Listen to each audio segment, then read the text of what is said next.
Welcome to कॉमर्सवाला master विद्यार्थी मित्रांनो, या नवीन व्हिडिओमध्ये तुमच्या सर्वांचं पुन्हा एकदा स्वागत। विद्यार्थी मित्रांनो, आपण 12वी कॉमर्स मधील अकाउंट हा विषय शिकत आहोत आणि ज्याच्यामध्ये आपण टॉपिक नंबर फर्स्ट पूर्णपणे अभ्यासलेला आहोत। टॉपिक नंबर सेकंड अभ्यासतो आहोत, ज्याच्यामध्ये आतापर्यंत आपण theoretical part, basic concept, adjustment या टॉपिक नंबर 2च्या सर्व अभ्यासलेल्या आहेत आणि सॉल्व प्रॉब्लेम देखील अभ्यासलेले आहेत। आतापर्यंत आपण सगळे सॉल्व प्रॉब्लेम समजून घेतलेले आहेत आणि आता आपण प्रॅक्टिकल एक्झाम्पल म्हणजेच अनसॉल्व प्रॉब्लेम समजून घेणार आहोत। तर जे लास्ट व्हिडिओ झालेले आहेत ज्याच्यामध्ये मी बाकीचा अभ्यासक्रम सर्व अभ्यासलेला आहे, टॉपिक 1चा 2चा, तर या व्हिडिओची प्लेलिस्टची लिंक मी डिस्क्रिप्शन बॉक्समध्ये देत आहे, तिथे जाऊन तुम्ही ते बघू शकता।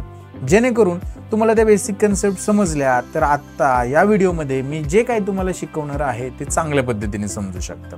तर आता आपण अनसॉल्व प्रॉब्लेम अभ्यासाला सुरुवात करतोय आणि आजच्या व्हिडिओमध्ये आपण एक्झाम्पल नंबर 1, एक्झाम्पल नंबर 2 आणि एक्झाम्पल नंबर 3 अभ्यासणार आहोत। एकाच व्हिडिओमध्ये 3 एक्झाम्पल अभ्यासण्याचं कारणच असं आहे की एक्झाम्पल छोटे आहेत, कन्सेप्ट रिलेटेड आहेत, त्याच्यामुळे ते लगेचच आपल्याला अभ्यासता येतील। छोटा व्हिडिओ असेल तरी पण सर्वांनी शेवटपर्यंत व्हिडिओ बघा, जेणेकरून तुम्हाला ते चांगल्या पद्धतीने समजेल। तर कोणताही वेळ वाया न घालवता आपण आपल्या व्हिडिओला सुरुवात करूया। चला तर मग एक्झाम्पल नंबर 1 मध्ये आपल्याला मटेरियल कन्झ्युमची कन्सेप्ट त्यांनी सांगितलेली, आपण सॉल्व एक्झाम्पल नंबर 1 मध्ये सुद्धा हीच कन्सेप्ट त्यांनी आपल्याला एक्झाम्पल मध्ये समजून घेण्यासाठी दिलेली होती। आता अनसॉल्व एक्झाम्पल नंबर फर्स्ट मध्ये सुद्धा हीच कन्सेप्ट आहे। आपल्याला मटेरियल कन्झ्युमची वर्किंग करावी लागते, आपले इन्कम आणि एक्सपेंडिचर अकाउंट असतं, त्या एक्सपेंडिचर साईडला आपण ही मटेरियल कन्झ्युमची वर्किंग दाखवतो। तर त्याच्यामध्ये बघा कॅल्क्युलेशन ऑफ स्टेशनरी कन्झ्युम, आता स्टेशनरी कन्झ्युम म्हणजेच मटेरियल कन्झ्युम आहे, तर ते कसं कन्झ्युमची वर्किंग नोट करायची ते आपण बघणार आहोत। तर आपल्याला या ठिकाणी एक बॅलन्स शीट दिलेली आहे, ह्या बॅलन्स शीटची डेट आहे 1/4/2018। आता ही जी बॅलन्स शीट आहे ही बॅलन्स शीट आहे ओपनिंगची बॅलन्स शीट। याला कोणती बॅलन्स शीट म्हणणार आपण? ओपनिंग बॅलन्स शीट, किंवा त्याला आपण लास्ट इयर बॅलन्स शीट असं म्हणणार। आणि याच्यामध्ये लॅबिलिटीला काहीच नाही परंतु असेटला स्टॉक ऑफ स्टेशनरी, म्हणजे आता ही ओपनिंगची बॅलन्स शीट आहे, म्हणजे हा जो स्टॉक ऑफ स्टेशनरी असणार आहे हा कोणता स्टॉक असणार आहे? ओपनिंग स्टॉक ऑफ स्टेशनरी असणार आहे। कोणता स्टॉक असणार आहे? ओपनिंग स्टॉक ऑफ स्टेशनरी असणार आहे। त्याच्यामुळे आपण तो मटेरियल कन्झ्युमला ओपनिंग स्टॉक म्हणून दाखवणार। त्याची अमाऊंट दिलेली त्यांनी 400 रुपये। देन आफ्टर नेक्स्ट त्यांनी काय रिसिप्ट अँड पेमेंट अकाउंट दिले आणि पेमेंटला स्टेशनरी परचेस, म्हणजे ही परचेस केलेली स्टेशनरीची अमाऊंट आहे ₹6300 आणि ऍडजस्टमेंट मध्ये ₹1000 आउटस्टँडिंग बिल ऑफ स्टेशनरी, हे काय करणार आहोत आपण? ऍड करणार आहोत। आणि stock of stationery as on 31 March 2019, ही वर्षाच्या शेवटच्या तारखेचा स्टॉक दिला 1800, म्हणजे 1800 कोणता स्टॉक असणार आहे? क्लोजिंग स्टॉक असणार आहे। कोणता स्टॉक असणार आहे? Closing stock. तर आता लक्षात घ्या, आपल्याला मटेरियल कन्झ्युमची किंवा स्टेशनरी कन्झ्युमची वर्किंग नोट करायची। आपण आपल्या इन्कम आणि एक्सपेंडिचर अकाउंट तयार करणार आणि ह्या इन्कम आणि एक्सपेंडिचरच्या एक्सपेंडिचरला आपण लिहिणार टू स्टेशनरी कन्झ्युम। याच्यामध्ये ओपनिंग स्टॉक ऑफ स्टेशनरी, सुरुवातीला काय लिहिणार आपण? ओपनिंग स्टॉक ऑफ स्टेशनरी, आणि तो आपल्याला ओपनिंगच्या बॅलन्स शीटला म्हणजेच लास्ट इयरच्या बॅलन्स शीटला दिलेला आहे 400 रुपये। त्याची अमाऊंट आपण या ठिकाणी किती लिहिणार आहोत? ₹400। ती 400 लिहून घेऊया। त्याच्यानंतर खाली काय दिले आपण बघा? परचेस ऑफ स्टेशनरी, म्हणजे आपण स्टेशनरी परचेस केलेली असेल तर आपल्याकडून पैसे गेलेले असतील, मग हे पेमेंटला दिसत असतील। रिसिप्ट अँड पेमेंटला बघा परचेस ऑफ स्टेशनरी किती दिसतंय? 6300 रुपये दिसते। तर ते 6300 आपण या ठिकाणी लिहिणार आहोत ₹6300। 400 + 6300 टोटल 6700 रुपये इनरला येणार आहे। आणि याच्यामध्ये आपला फॉर्मॅट काय सांगतो? Add outstanding bill of stationery.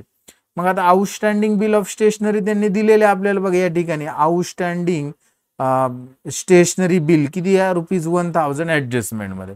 तर हे 1000 आपण काय करणार या ठिकाणी? ऍड करणार आहोत ₹1000। 6700 + 1000 टोटल येणार आहे 7700 इनरलाच। आणि लेस शेवटी बघा काय आहे? Closing stock of stationery.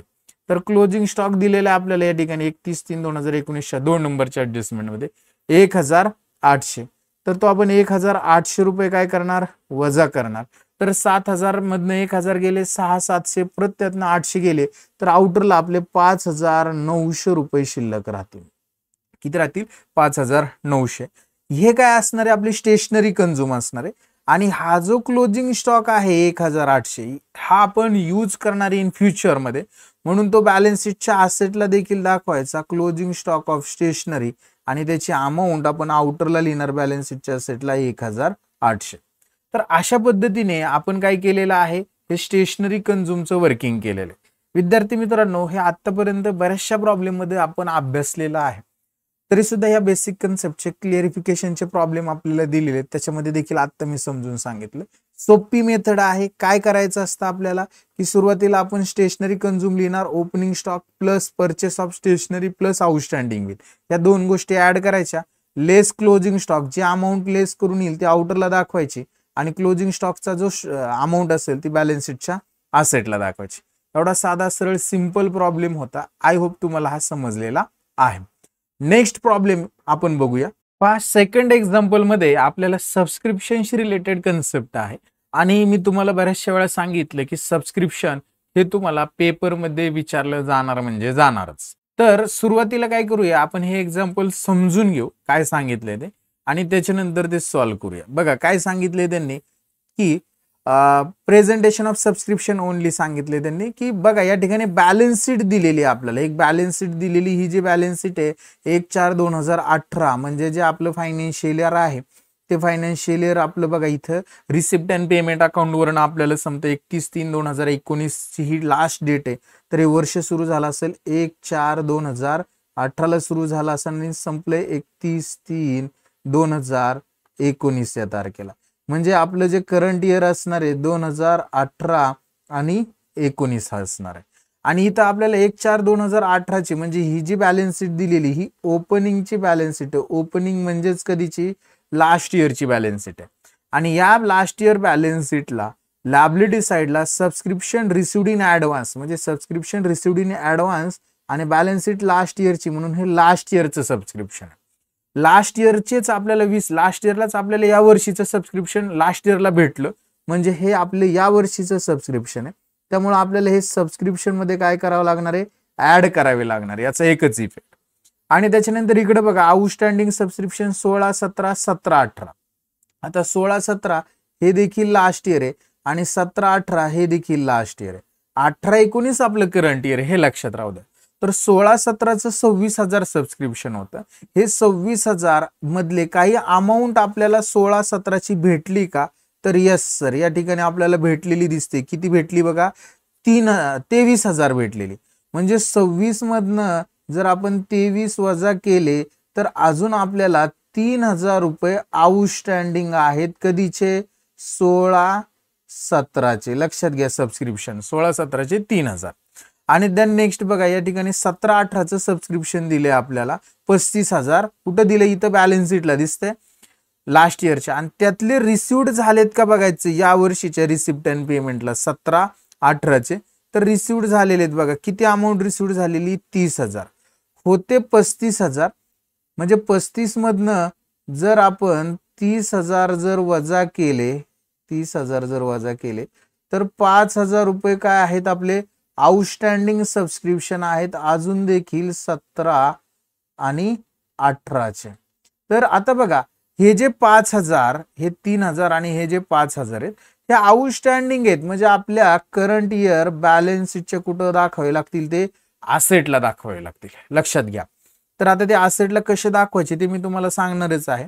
तर ही बॅलन्स शीट होती लास्ट इयरची. सबस्क्रिप्शन मध्ये बघा 16/17 हे लास्ट इयर हे इग्नोर करणार.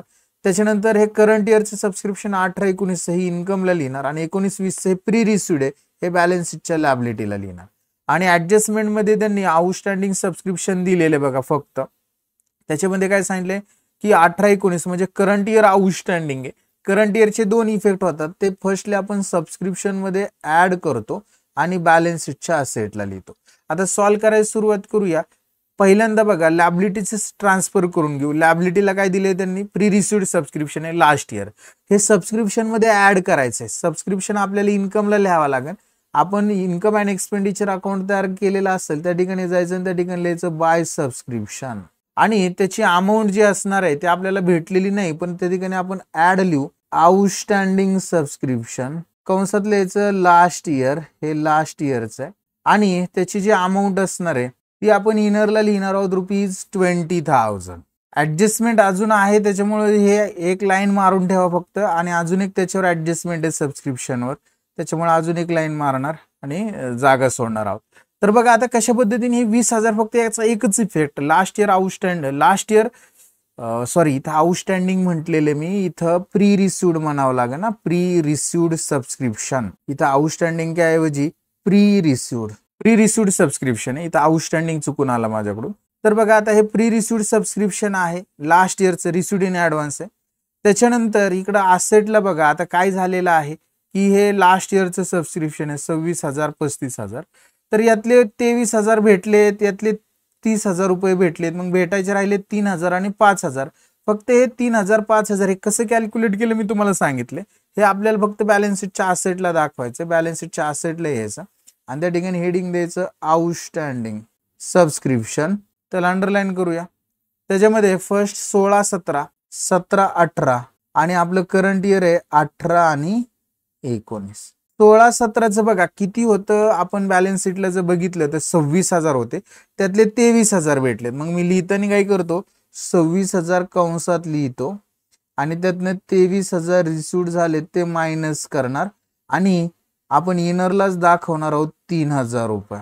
त्याच्यानंतर 17 18चे बघा किती होतं आउटस्टँडिंग 35 होतं, त्यातनं 30 भेटले. म्हणजे मी दाखवताना काय करणार या ठिकाणी 35,000 ब्रॅकेटमध्ये लिहून त्यातनं 30 भेटलेत, म्हणजे 30,000 काय करतो मायनस करतो आणि इनरलाच दाखवतो 5,000 रुपये. 5,000 रुपये एवढंच फक्त. नेक्स्ट पुढे जाऊया. आता रिसिप्ट अँड पेमेंटला सबस्क्रिप्शन दिले 16 17चं इग्नोर करणार, 17 18चं इग्नोर करणार.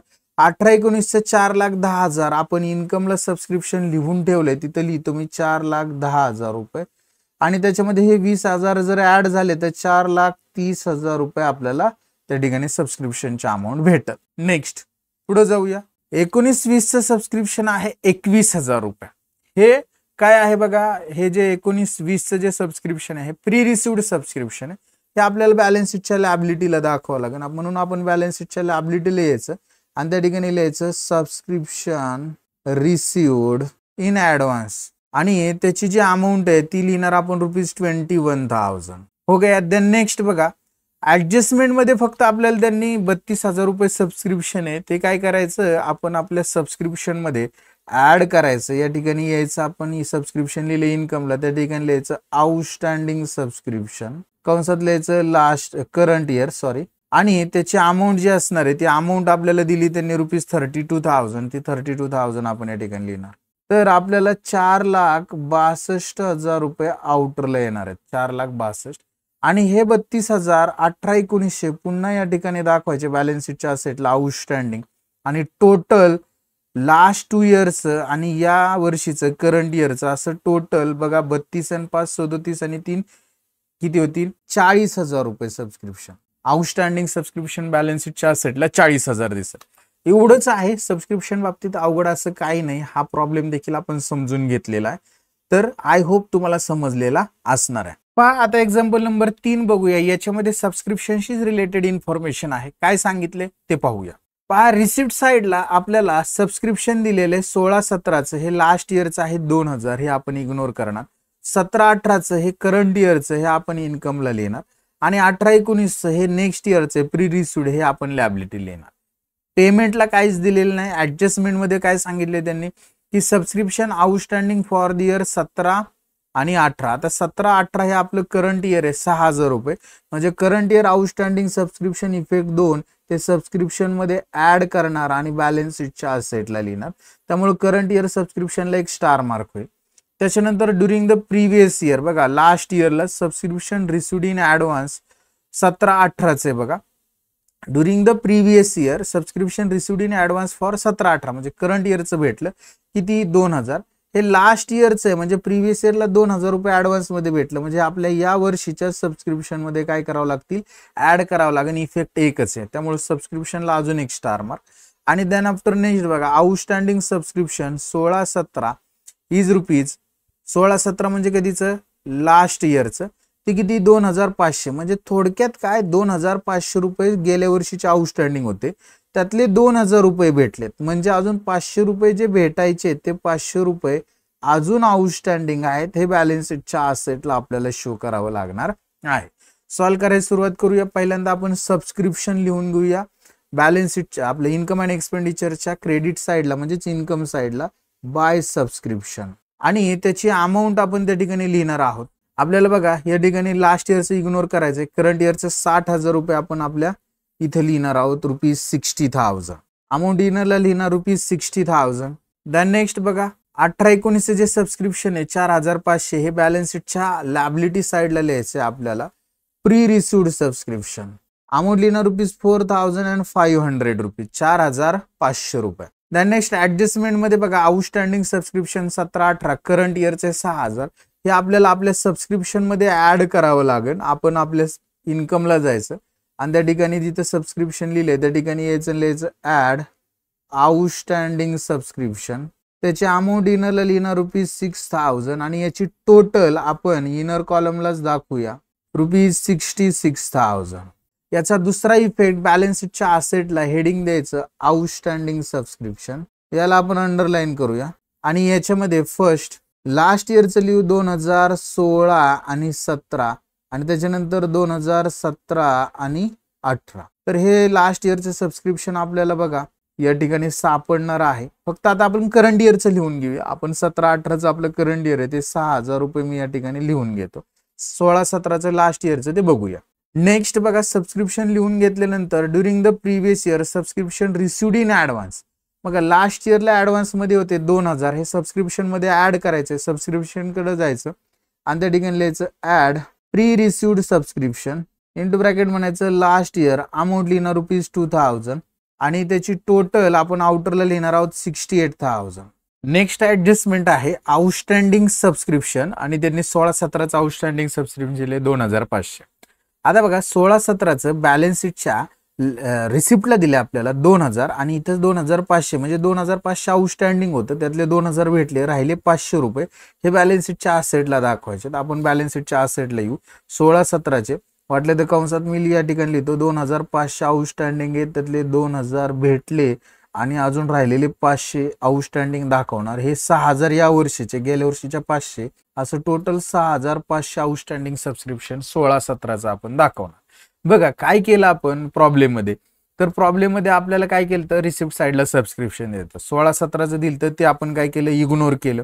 17-18चं आपल्या इन्कमला लिहिलं इन्कम साईडला सबस्क्रिप्शन म्हणून 60,000 रुपये आणि त्याच्यानंतर जे 18-19 होतं 4,500 प्री रिसिव्ड सबस्क्रिप्शन म्हणून आपण बॅलन्स शीटच्या लायबिलिटीला दाखवा. आणि ऍडजस्टमेंट मध्ये काय सांगितलं होतं की आउटस्टँडिंग सबस्क्रिप्शन 17-18 म्हणजे करंट इयरचं 6,000 हे काय केलं आपण आपल्या सबस्क्रिप्शन मध्ये बघा आउटस्टँडिंग सबस्क्रिप्शन कंसात फक्त इथे लिहितो मी करंट इयर 6,000 रुपये ऍड केलं आणि बॅलन्स शीटच्या असेटला देखील इथं बघा 6,000 रुपये आउटस्टँडिंग सबस्क्रिप्शन लिहिलं.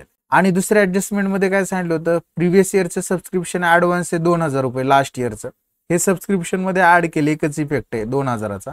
आउटरला आपण सबस्क्रिप्शन दाखवलं 68,000 रुपये आणि लास्ट ऍडजस्टमेंट मध्ये त्यांनी 2,500 लास्ट इयरचं आउटस्टँडिंग होतं. मग 2,500 मधनं आपल्याला भेटले 2,500 रुपये. आपण परत पुन्हा एकदा बॅलन्स शीटच्या असेटला 500 रुपये दाखवले आणि टोटल लास्ट इयर आणि करंट इयरचं मिळून 6,500 दाखवलं. एवढंच आहे. आय होप हा प्रॉब्लेम तुम्हाला समजलेला आहे.